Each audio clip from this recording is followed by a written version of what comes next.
According to the Pew Research Center, there are currently 163 Catholic lawmakers in the U.S. Congress. In our series, Faith in Politics, we seek to explore how politicians say their faith impacts their work.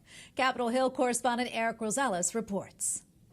Republican Congressman Rodney Davis didn't grow up Catholic, but when I sat down with him, Davis shared the significance it plays in his life now and the special significance that it played during a life or death moment. We're not just here because of us. We're here because of God's blessing.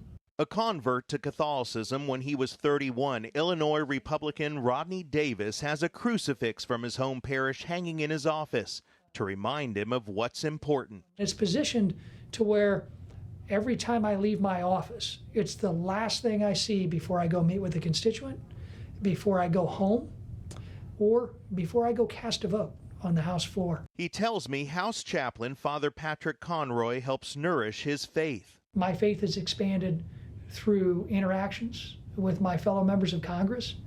And there are times that my faith is tested. A big test for Congressman Davis's faith came on June 14, 2017, here in Alexandria. The Republicans were practicing for the annual Congressional Baseball Game. Congressman Davis was up at bat when a gunman opened fire. And that day, still wearing bloody-stained clothes, he thanked the officers who defended them. Capitol Police that were injured too. They're the heroes. They're the ones that saved us because they were able to fire back at this maniac. He shared with me what that moment meant for him. Because of my experience in that mass violent shooting, there's no one I respect more than our law enforcement officers.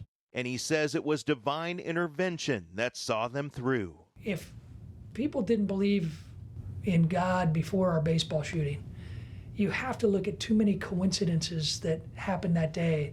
What are the odds that that was the day that the trauma surgeon who put the tourniquet on Steve Scalise's hip that allowed him to get to that hospital with 0 blood pressure rather than already perished? You know, some people may call it a coincidence. I call it a blessing. Recently, I was asked by Congressman Davis and a number of other lawmakers for morning mass here on Capitol Hill. It was a wonderful experience. Congressman Davis tells me every morning he picks up the phone and opens up the daily reading and prays. From the Capitol, Erik Rosales, EWTN News Nightly.